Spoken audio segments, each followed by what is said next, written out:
একেবারে পুড়ে কালো হয়ে যাওয়া কোতোয়ালি থানার সার্ভিস ডেলিভারি সেন্টারের এই জনাকীর্ণ দৃশ্য বলে দেয় ইমেজ হারানো পুলিশের প্রতি সাধারণ মানুষের আস্থা আবারও ফিরতে শুরু করেছে।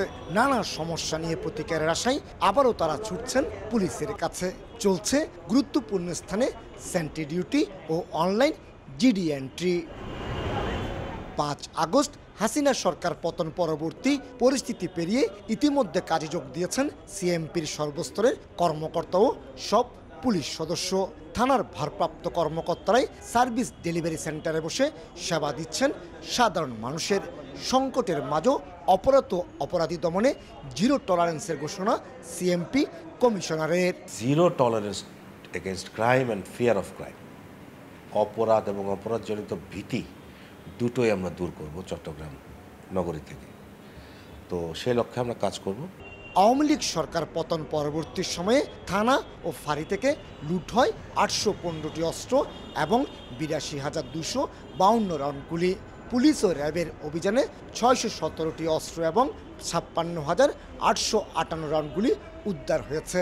খোয়া যাওয়া বাকি অস্ত্র উদ্ধার ও নগরবাসীকে নিরাপদ রাখতে অভিযান চালিয়ে যাচ্ছে পুলিশ। পুলিশরা অ্যাক্টিভলি কাজ করছে এবং রেগুলার আমাদের যে অভিযান অব্যাহত আছে। পাশাপাশি আমাদের যে অস্ত্র উদ্ধারের বিশেষ একটা গুরুত্বপূর্ণ দিক, সেটাকেও আমরা গুরুত্ব দিয়ে কাজ করছি। 70 লাখ নগরবাসীর জন্য পুলিশ রয়েছে মাত্র 6,200 জন। ছাত্র জনতার গণ আন্দোলনে আগ্রাসী ভূমিকায় অবতীর্ণ হয়, চরমভাবে নাজেহাল হতে হয় তাদের। এই অবস্থায় হারানো ইমেজ ফিরিয়ে আনতে পুলিশের নানা পর্যায়ে চলছে মনোবল ফেরানোর কাজ। পুলিশ বিভাগ একটা সুনামের সাথে কাজ করছে, এটা যেন আস্থা রাখতে পারে, সেই জন্য তাদেরকে অতীতের সমস্ত যেই নেগেটিভ বিষয়গুলো ছিল, দুর্নীতি, অনিয়ম, ক্ষমতার অপব্যবহার, মানুষকে হয়রানি, এইগুলো থেকে নিজেরা মুক্ত হবে।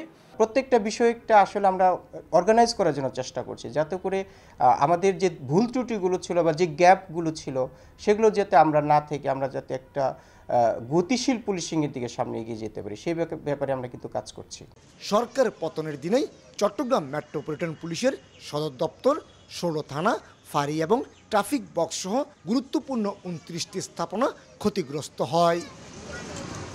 উত্তেজিত জনতার ক্ষোভের বহিঃপ্রকাশের ক্ষতচিহ্ন যেমন রয়ে গেছে, ঠিক তেমনি সে ক্ষতচিহ্ন সরিয়ে সাধারণ মানুষের আস্থা ফেরাতে প্রাণান্তকর চেষ্টা চালিয়ে যাচ্ছে চট্টগ্রাম মেট্রোপলিটন পুলিশ। সপ্তাহে অন্তত 2 দিন স্বয়ং পুলিশ কমিশনার এবং উপকমিশনাররা কথা বলতে চায় সাধারণ মানুষের সাথে। আর তাই চালু করা হয়েছে ওপেন হাউস ডে। কমল দে, সময় সংবাদ, চট্টগ্রাম।